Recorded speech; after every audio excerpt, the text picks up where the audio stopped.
Praise be Jesus and Mary. St. Thomas of Aquinas, one of the greatest minds that the church has ever seen, was once asked, what does it take to become a saint?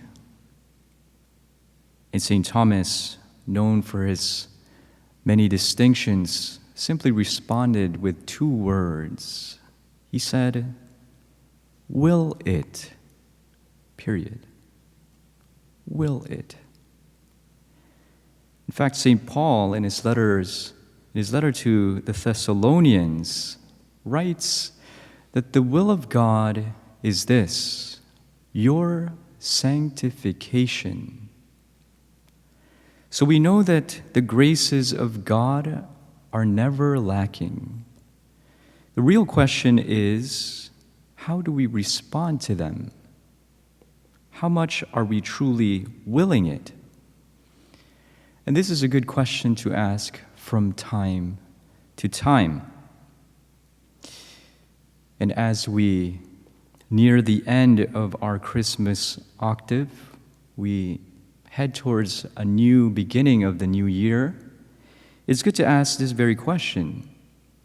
How are we responding to the grace of God? How have we responded this year?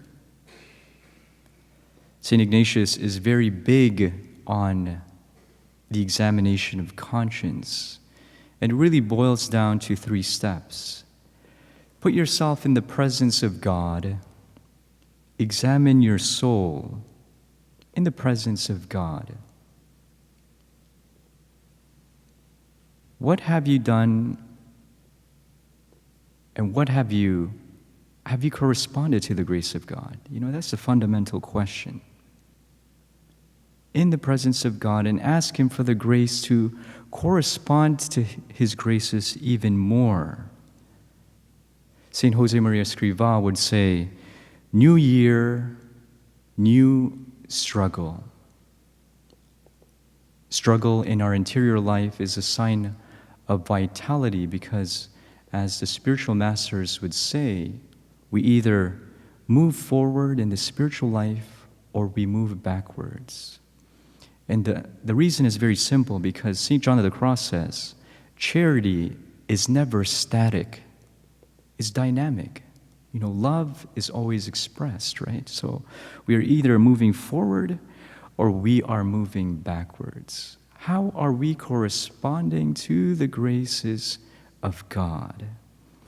So as we enter this new year and as we prepare for the new year, new struggle, but also new graces. Let us correspond to those graces. They are like links to the chain of the graces of God, as St. Maximilian would say. The more we respond to them, the more we receive.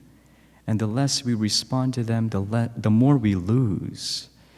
So let's enter this new year with a determination, as St. Teresa would say, to respond to the grace of God. Let us ask Our Lady for this grace to will it. Praise be Jesus and Mary.